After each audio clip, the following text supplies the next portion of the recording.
안녕하세요, 테모TV입니다. 오늘은 2024년 테슬라 20.6 업데이트에 대해 미리 살펴보겠습니다. 이번 업데이트는 여러 흥미로운 기능들을 포함하고 있어 많은 기대를 모으고 있는데요. 첫 번째로 가장 큰 이슈는 오토파크 기능입니다. 최근 발표된 20.6 업데이트에서는 오토파크 기능이 다시 적용된다는 소식이 있습니다. 테슬라 차량은 몇 년 전부터 오토파크 기능을 제공해왔지만 초음파 센서가 없는 차량에서는 이 기능을 사용할 수 없었습니다. 이번 업데이트로 인해 다시 사용할 수 있게 된다는 점인데요. 현재는 테슬라 직원들에게만 제한적으로 제공되고 있지만 향후 업데이트로 더 많은 사람들이 이용할 수 있을 것으로 예상되고 앞으로 더 많은 개선이 있을 것으로 기대됩니다. 오토파크 기능은 차량이 자동으로 주차하는 기능으로 평행 주차도 가능하며 좁은 공간에서도 쉽게 주차할 수 있다고 합니다. 차량이 저속으로 주행하다가 디스플레이에 P 심볼이 표시되면 주차 공간을 나타냅니다. 운전자는 차량을 정지시키고 스타트 버튼을 누른 후에 핸들을 놓으면 차량이 스스로 주차를 하게 되는데요. 이 기능은 아쉽게도 EAP 유료 결제를 하신 분들에게만 해당이 됩니다. 그럼 오토파크 영상을 한번 보시겠습니다.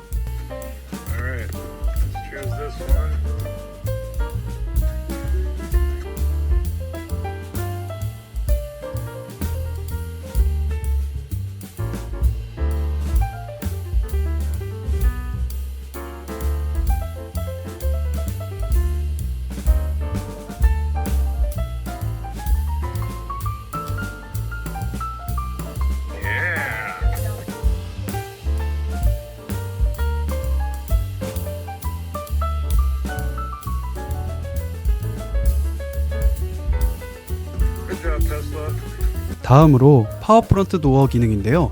모델 X 차량에 새롭게 추가된 파워 프론트 도어 기능은 차량에 접근할 때 운전석 문이 자동으로 반쯤 열리도록 하는 기능입니다. 자동 설정 활성화된 경우 차량에 접근하는 동안 운전석이 문이 스스로 열려 더욱 편리하게 탑승할 수 있게 된다고 합니다. 특히 비나 눈이 오는 날씨에 손에 짐을 들고 있거나 할 때 유용할 것으로 예상됩니다. 다음으로 헤드라이트 커브 적용입니다. 이번 업데이트에서 추가된 기능 중 하나가 헤드라이트 커브 적용인데요. 도로 곡선을 미리 감지해 헤드라이트 조명을 조정하는 기능으로 어두운 도로에서 가시성을 확보하여 운전자 시야를 더 넓혀준다고 합니다. 특히 구불구불한 산길이나 야간 운전 시에 유용할 것으로 예상됩니다. 하지만 아쉽게도 이 기능은 한국에서는 적용되지 않는다고 하네요. 그리고 어댑티브 헤드라이트 개선이 있는데요. 이제 헤드라이트가 도로의 곡선을 감지하여 더 멀리까지 조명을 비추어 운전자는 더 넓은 시야를 확보할 수 있게 된다고 합니다. 특히 고속도로와 같은 빠른 속도로 주행하는 환경에서 더 안전하게 운전할 수 있을 것으로 예상되고 있습니다. 이 기능은 전 차량에 해당되며 한국에서는 언제 적용될지 미지수입니다. 또 하나의 큰 업데이트로